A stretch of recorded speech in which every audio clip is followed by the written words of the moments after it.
What is going on, Headliner Nation? Jake and Kyle coming back to figure out what happened in Week 16. Kyle, there was a ton. And when I talk about a ton of bad weather, I don't know if it was just me, but I felt like every game that I was putting on this weekend, I felt like I was watching like old school tube TV because it was kind of fuzzy a little bit. There was some snow, some wind, horrible field conditions in some of these games, and it really led to a lot of studs kind of underperforming once again. I mean, we've said it a lot this year, but I think this week 16 took the cake in terms of what just happened. Yeah, I mean, the weather was bad timing for such a historically bad weather weekend. But before we get into everything that happened last week, we got some breaking news, Kyle. We got to talk about breaking news. It just came out right before we started to record this. Nathaniel Hackett is no longer the head coach of the Denver Broncos. He gone.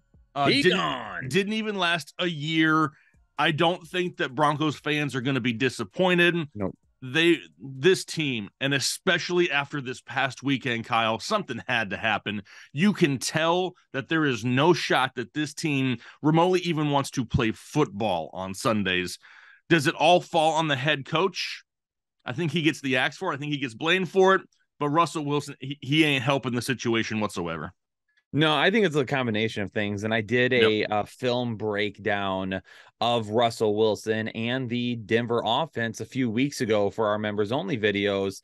And during that, yes, there were some issues with Russell Wilson that popped up. And it was one of those things where, maybe like another full offseason fixes some of that. But it seemed like this team didn't have an identity this year. And yes, losing Javonte Williams and then axing Melvin Gordon and all those things. I mean, that kind of led to not really being able to trust the run game. It put a lot of pressure on the passing game. You had injuries to Jerry Jeudy and Cortland Sutton throughout the year. Albert, are you okay? Didn't turn out to be what he was. The offensive line. Yeah, it was just, it was so many different things that came up. The one thing that I would love to see though, is them get a coach in there that helps them establish an identity and they know who they are going into 2023. Well, that's the best case scenario. Here's the thing is now they're pot committed for the most part for Russell Wilson, right? They spent a buttload of money. They got to find a way to make it work. Yep. They're not going to fire Russell Wilson like they fired their head coach. They're kind of going to have to figure it out. And I hear a name coming about a lot when you start looking through all the rumors, Kyle. And is Sean Payton going to be thrown a butt ton of money to go to this offense? And if he does, do we like the potential that he could bring to this offense with Russell Wilson, a healthy Javonte Williams next year, Jerry Jeudy, Cortland Sutton? I mean, do you think that would be the right type of move? Well, the one thing that comes up is that in this return that Sean Payton says he's potentially making, in the inner circle, they're saying he's bringing in Vic Fangio to be his defensive coordinator. So if that happens, I don't think Sean Payton is going to be going to Denver, but that could end up just being rumors. But if it is Sean Payton, yes, absolutely. That is a guy that you would want to, you need to bring in a guy like what Doug Peterson did for Trevor Lawrence. Yep. That's what you need to find, a guy that can come in and we're talking about younger quarterbacks, but like what Mike McDaniels has done for the most part, given some performances from Tua. You need to bring in a guy that can establish that relationship right away, build that trust, and then tailor the offense to fit what that person is going to do best. Russ also needs to stop being a damn diva too. He needs to stop being a weirdo. Yeah, I mean, it's just play football, Russ. It's getting awkward. It all started with the Mr. Unlimited video. That was the kickoff of something's weird. Dude thinks he's him. You know what I mean? But he's not. So there's a lot that's going to happen this off season there in Denver. Looking forward to that. But Kyle, let's go ahead and dive in to what happened in Week 16. Let's start it off with some of our studs, our stud players that absolutely crapped the bed for you in the fantasy playoffs. And let's just start off right here with Justin Fields. Now, obviously, Justin Fields has taken the NFL by storm over the last few months of the season. He's been unstoppable on the ground. He's been making plays. Doesn't matter against who he's going against. It was a game that had a lot of wind in Chicago. It's the Windy City, damn it, Kyle. I mean, we knew there was going to be some wind. This was the game where Justin Fields went out and had 7 carries for 11 yards, his worst rushing day of the year. And that doesn't make That doesn't sit well with me. Like, it wasn't a great matchup for Justin Fields going up against Josh Allen and the Bills. I get it. But 7 carries for 11 yards in a game that was should have been dominated on the ground. I don't understand that one whatsoever. That one hurt a lot of people, myself included. I got some hurt feelings over that one, Kyle. That was if I had to guess, I'm wondering if they told Fields, like, don't run all over the place. This season's kind of shot. Let's keep you healthy. Entirely possible. If he comes out next week and runs all over the place, though, I'm going to be pissed off, Kyle. Anyway, next, how about Geno Smith? This guy has been one of the most consistent quarterbacks in fantasy football all year long. And he got a good matchup. That's what we were looking like on paper. He gets to go up against Kansas City. They're probably going to be trailing. They're going to be throwing the ball a lot. He had lost Tyler Lockett for this game. We thought that Marquise Goodwin, who's a name we'll talk about later, could kind of fill that role. He ended up missing the majority of that game. Geno Smith threw for 215 yards, 1 touchdown, 1 interception. Didn't help a whole lot of people this weekend. You just alluded to Tua and some recent struggles as of late. Tua threw for 310 yards. Only 1 touchdown and 3 interceptions, though. He had only, listen to this, Kyle. This is crazy. He had only had 3 interceptions since week 3 up until last week's game, and then had 3 interceptions in 1 damn ball game. That, not a good time for that. You can see it with Tua in that offense, though. Like, he's a guy that when something goes wrong, he has a little bit of an issue bouncing back from it. When things are going good, he's playing well, but you can see it. He's like, oh, I don't want this to get out of control. He stops trusting himself. And that's the biggest issue for him. There's still people out there that are trying to say Tua sucks and this. No, he doesn't. That's not true at all. That's still completely inaccurate. He has debunked a lot of those myths all year long. Ramondre Stevenson had a horrendous game. 13 carries for 30 yards and a fumble. Like, no Damian Harris. I know. I mean, what the hell's going on? I mean, it's not, he was still dominating the backfield in touches. He had 5 targets as well, only turned him into 2 receptions for 3 yards. So that didn't help anybody whatsoever. Dalvin Cook, downer of a week, 14 carries for 64 yards, 4 targets, 3 receptions, and only 13 yards. Aaron Jones didn't play a full set of snaps. He's still banged up. Only had 6 carries for 25 yards, 2 receptions for 9. And then Miles Sanders. Miles Sanders hurts because it was all lining up. No Jalen Hurts. He's not going to get vultured touchdowns. They're going to rely on the run to take some pressure off of Gardner Minshew. Miles Sanders had 21 carries. I think if you tell anybody prior to this game, hey, will you start Miles Sanders if I can guarantee you he's going to get 20 plus carries, everybody and their mother says, yes, I'm going to start him. Only ended up with 65 yards. Didn't help anybody. What about Josh Jacobs? The overall running back 1 in fantasy football. 15 carries for 44 yards, 1 reception for 6 yards. In a game that they should have been absolutely pounding the rock on the ground. Double the amount of touches we saw him get if they wanted to beat the Pittsburgh Steelers. That didn't happen. That was a huge disappointment, but it wasn't just the running backs, Kyle. No. It was your stud wide receivers as well. Stephon Diggs, 2 catches for 26. Devontae Adams, 2 catches for 15 yards. How about DeAndre Hopkins in his 1 catch for 4 yards? Mike Evans, 3 catches for 29. And if I'm not mistaken, I think all but 5 of them came on the final drive of the game or in overtime there. And then Mark Andrews, 5 targets, 3 receptions, and 45. Some dud players. And now Kyle's lights are even so pissed. They're like, we're out of here. Like, that was too much for me to handle. Kyle, like, I'm just going to sit in the dark.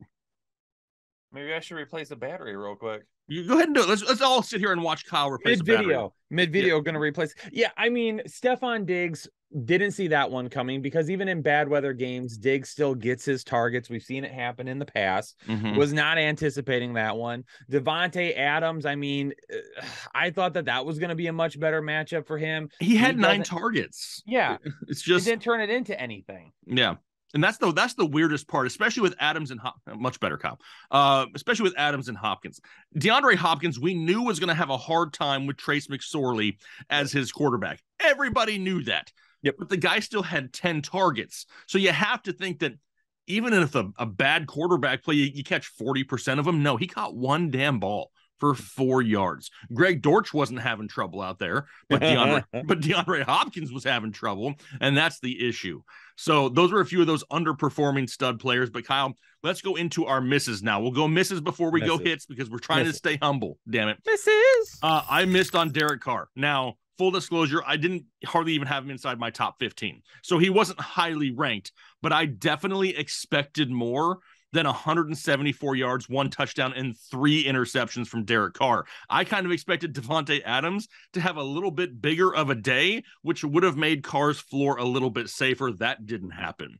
Sam Darnold. Is Sam Darnold good again, Kyle, or is this just like late season, just smoke and mirrors? Because Sam Darnold just went out and threw for 250, 2 touchdowns, and then rushed for another one on the ground against what was one of the better playing defenses in football over the last 2 months, the Detroit Lions. We're not going to talk about it. Move on. Next guy.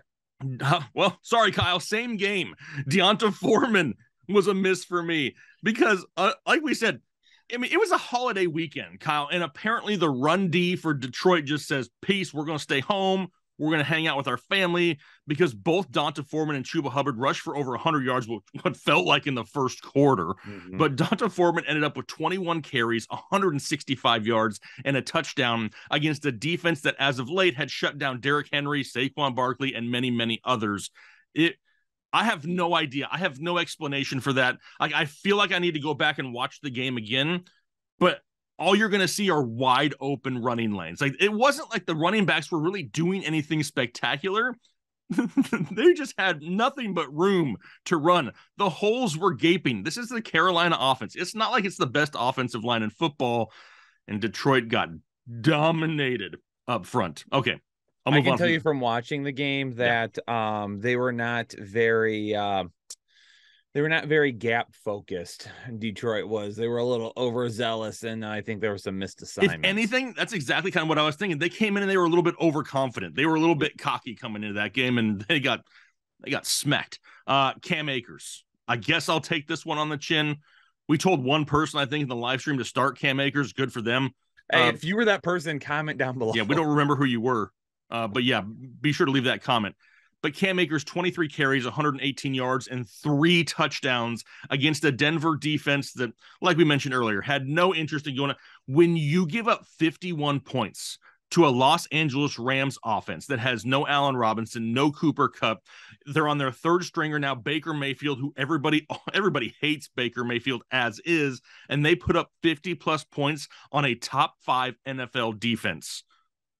That's a problem. I was not expecting 3 touchdowns from Cam Akers, and anybody who says that they were is a straight up damn liar to you. Lying. So lying. Devin Singletary. It was really off of one big-ish type run for Devin Singletary that led to the touchdown. I believe it was like 20-plus yard touchdown. Had 106 yards and the touchdown on the ground. He was a miss.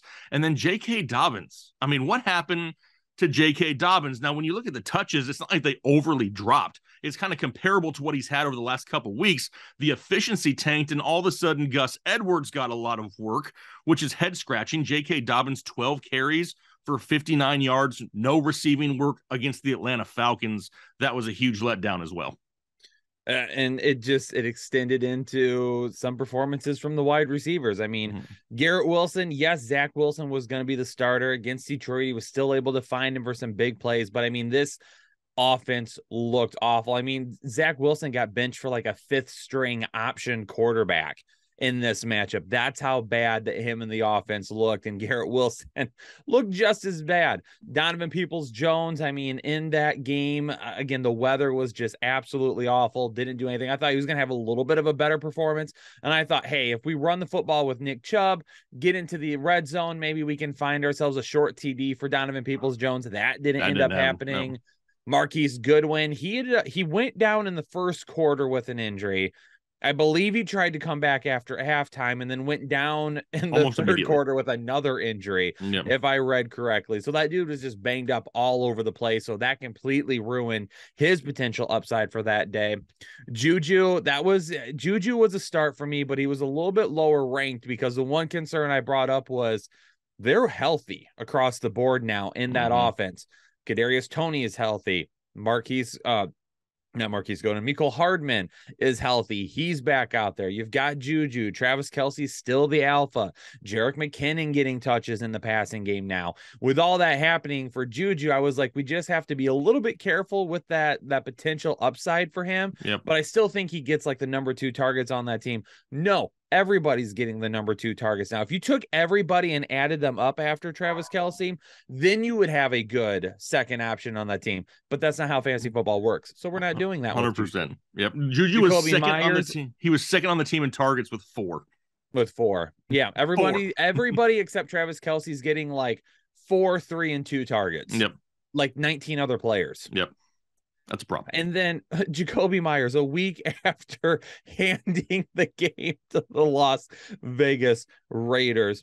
I was worried about, he had been banged up. There was a lot of injuries. Didn't love what could potentially happen. Jacoby Myers comes out. He scores a touchdown. He ended up looking like that wide receiver. I mean, it was a pretty darn good touchdown as well. That man went up and got the football. It was I think it was deflected off somebody else, and then he came in at the last second and grabbed it and then got into the end zone. So nice little play for him there. Deontay Johnson. The move back to Kenny Pickett was kind of what threw that off, because we didn't know throughout the week if Kenny Pickett was going to play. If it was Mitchie Biscuits, we knew a lot of short dink and dunks. Then later in the week, they're like, nope, Kenny Pickett going to be good to go. He's going to be back out there and feeling good. Deontay Johnson loses some upside, and it goes back to George Pickens at that point, so he didn't end up working out. Tight end possession, Cole Kmet didn't have nearly the targets I thought he would in that game, didn't have nearly the production I thought he would in that game. And like we talked about with Justin Fields a little bit ago, just overall down performance. Didn't really do anything for anyone. Somebody that did do something for absolutely no one, Shane, is it Zylstra or Zystra? It's Zylstra, I think. It's Zylstra. I'm a Lions fan, and I don't even know his name. You don't even know who he is. That's how little it matters. And he scored 3 touchdowns, right? He finished as tight end 4 on the week. Oh, yeah, that helped absolutely no one. Like you said, for sure. There were some misses, 100%. They're going to be there every single week, and that's where we're going to hold ourselves accountable each and every week. But we also had a lot of good hits, Kyle. So let's take a look at some of the bigger hits. I have been on the Deshaun Watson bandwagon for saying, listen, this guy is just not ready just yet. The weather was just another reason as to why. He went 15 of 31. Now, had I told you that he'd have a rushing touchdown and 20 yards rushing, would you have wanted to start him? And maybe you would have wanted to, but nope. 135 yards passing, no touchdowns and an interception, kept his point total low.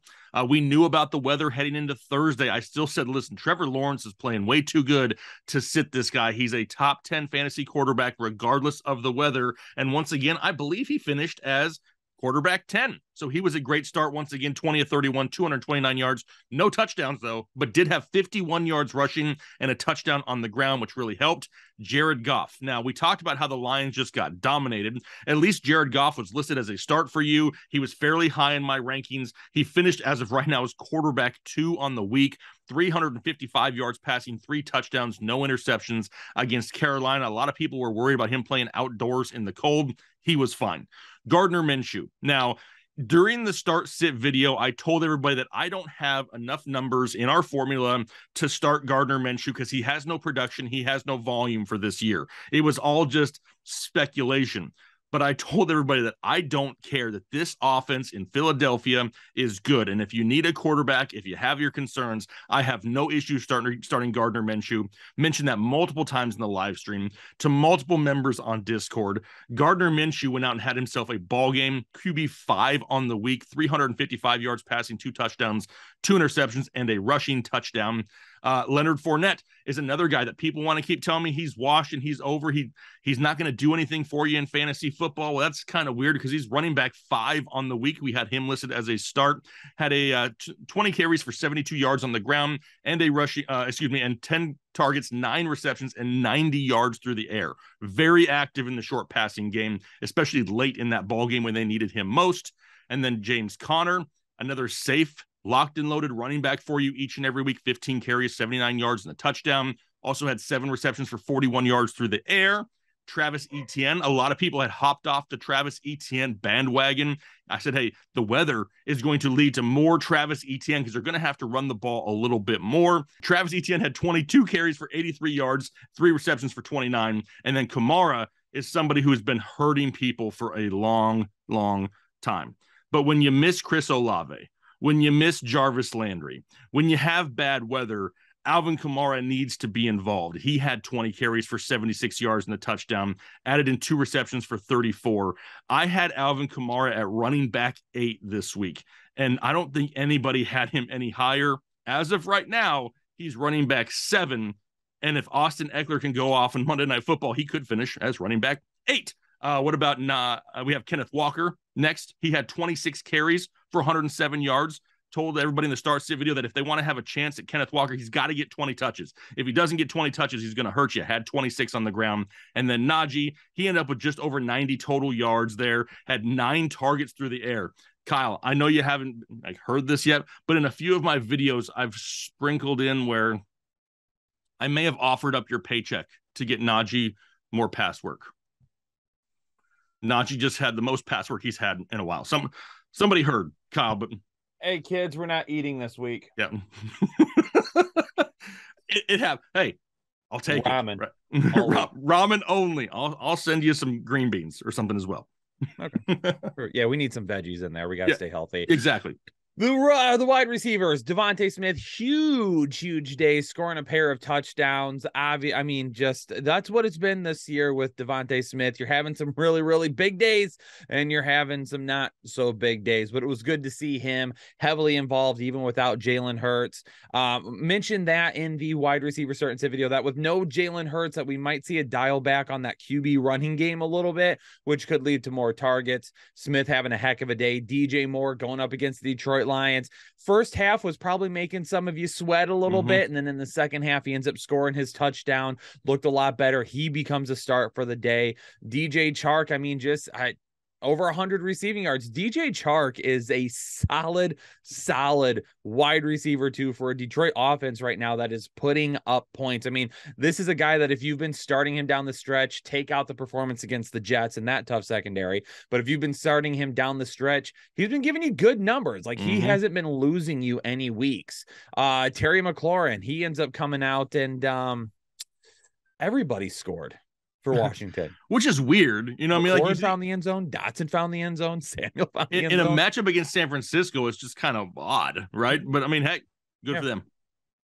Yeah, I mean, another touchdown there for Terry McLaurin. Drake London, he puts together another 90 receiving yard day. Talked about him in the waiver wire video because I was surprised he's actually available in like 65% of platforms right now. So he's actually kind of out there. But Drake London, I mean, he's got over 70 yards in his last 3 games, and he's got over 90 yards in 2 of his last 3. So even with Desmond Ridder not throwing, as much as you would like a quarterback to throw, all of the throws that he is throwing are going to Drake London. Everything for the most part. So the guy's putting together some 9-10 point days for you, which again, if you're dealing with injuries and stuff, isn't all that bad. Amari Cooper, for as bad as that game was, Amari Cooper actually ended up having an okay day. I think he got exactly 10 points, correct? It might have been 11. Let's see here. Amari Cooper ended with he was really close. But it was considering the weather, he had 10.2 points.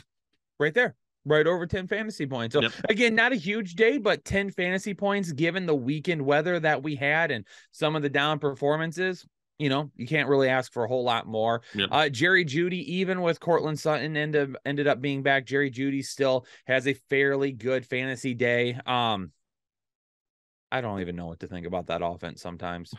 It's really weird because like you look at it and you're like, man, Cortland Sutton. Greg Dulcich scored. Yeah, I mean, Cortland Sutton should be a bigger part of that offense than he really is. Now, all of a sudden, Jerry Jeudy's like the only thing in the offense that's consistent. And then some weeks they run. And it wasn't like that to begin the year. No. To begin the year, it was Cortland Sutton and no Jerry Jeudy. Yeah, so it is. It's really odd and going to be interesting to see how that looks going forward. A big day for TJ Hawkinson. Moving on to the tight ends. Dude, 10 receptions, over 100 yards, 2 touchdowns. Dude he had 16 targets. 16 targets. I mean, this is going to be a guy that quite possibly could be the tight end 2 going into next season. I think I kind of have to agree with that because we don't know what's going to happen for ability Lamar. to stay healthy in the offense that he's in. Adam Thielen, I mean, Adam Thielen is a feel-good story, has had a great NFL career coming out of absolutely nowhere. He's on the downward trend, though. I mean, he's becoming a guy that is not nearly as reliable in that offense anymore. Still will be an okay third option, but it's going to be TJ Hawkinson next year, more than likely. Evan Ingram, he ends up having another good day, even going up against the New York Jets, put together a decent day. Again, he's a guy that's leading it down the stretch at the tight end position. Pat Freiermuth, this is a guy that the targets are there. If it's Kenny Pickett, if it's anybody else, they're just effed. They're effed if it's anybody else. And then Tyler Higbee. I mean, I don't know where this one came from. I think you had like a Will Ferrell old school moment. I think you blacked out and like didn't realize that you were starting Tyler Higbee. Then it. Oh no, I realized it because in the video 2 weeks ago, I said I said it. I'm Kyle Richardson and I have a problem. I have to start Tyler Higbee. He's getting so many freaking targets. I can't sit Tyler Higbee. He scored a touchdown. So this week coming into this game, I said, you know what? Let's follow the Bake Show. He scored 2 touchdowns this week, 1 touchdown a week ago. Coming into this week, I'm like, let's go for it again. Baker Mayfield, he's going to be throwing the ball to Tyler Higbee. It's not a great matchup for the wide receivers anyway. Let's go with it. Boom, 2 touchdowns. 11 targets, 9 receptions, 94 yards, and 2 touchdowns for Tyler Higbee was listed as a start in last week's video. If anybody out there started Tyler Higbee, you were very, very happy about the start of Tyler Higbee. But Kyle, we still have those tight ends to you over and over and over and over. If you're doing that, you got to warn me so I can take my earbud out. That was just way too much whispering that direct to my eardrum. Absolutely not. Anyway, if they have to suffer through it, you do too. What I was about to say is this is championship weekend now for a lot of people. Kyle, the majority of fantasy football leagues will have their championship game this coming up week. There are going to be a few of you out there that play in horrendously horrible leagues that have championship games in week 18. First off, change that for next year. You don't want to play in week 18, and you're going to see exactly why here in another week or so when all the studs are sitting who have already made the playoffs. But we're still going to make videos for week 18, Kyle. We're here for the people. We're here for the community. And even if you play all 18 weeks, we're going to have 18 weeks worth of videos for you out there to help you get the best lineups possible so we can walk away with the most championships that we can possibly imagine here for Headliner Nation, Kyle. But yeah, it was week 16. I'm glad. I'm hoping that we don't have another weekend weather fiasco like this anytime soon, because it was an absolute nightmare for so many people. Oh, just bad. Come on. Amon-Ra St. Brown, can you do the sun god, do the dance for us? Get the sun out, warm the weather up. Let's have a good week of football this week. Yeah, that's what I'm looking for. Something a lot better than this past weekend, but we're going to get out of here for the day. We got a lot of videos to make here for week 17, so make sure you stay tuned. Hit the like button if you haven't done so already. And even if you're just now finding us, you can still subscribe, because we're going to have videos all year long to make sure you have all the information you need. Plus, we're going to start including the people this offseason and letting them dictate what some of the content's going to be on this channel. Looking forward to doing that. But for now, we're going to get out of here for the day. Hopefully you have a great rest of your day, a great week, and we'll talk to you later.